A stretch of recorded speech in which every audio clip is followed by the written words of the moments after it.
तो ये फिर इसी तरह से यही ब्लड मूवमेंट अच्छे से करेगा और सारा ब्लड जो ऑक्सीजन से भरा हुआ आपके फेस पे भी आएगा, तो आपको किसी क्रीम की ज़रूरत नहीं होगी, ये ब्लड ऑक्सीजन और न्यूट्रिएंट आपके फेस तक भी पहुंचाएगा, ठीक है, तो उसमें भी आपकी हेल्प करेगा।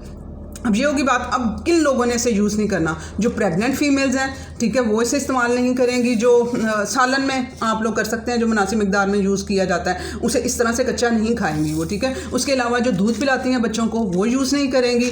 अगर किसी की ब्लीडिंग बहुत ज़्यादा होती है, ठीक है, वो पोटाशियम डेफिशिएंट है, उन्हें अपने पोटाशियम के लेवल को भी अच्छा करना है, इस पर मैंने वीडियो भी बनाया हुआ है, ठीक है, जिनकी ब्लीडिंग नहीं रुकती।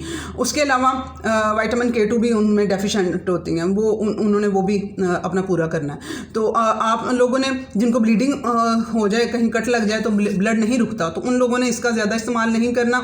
उसके अलावा जिन लोगों की सर्जरी हुई है, ठीक है, ऑपरेशन हुए हैं, आप लोगों ने इसे यूज़ नहीं करना है। आप लोगों ने जब आपकी सर्जरी, आपका ज़ख्म भर जाएगा, उसके बाद आप इसे यूज़ कर सकेंगे, ठीक है। सर्जरी हुई है, 1-1.5 महीना जो आपने लेना होता है रिकवरी के लिए वो लें, उसके बाद इसे यूज़ करें। अब प्लीज़ इस वीडियो को शेयर करें, बहुत सी औरतों को इसकी ज़रूरत है। अल्लाह हाफ़िज़।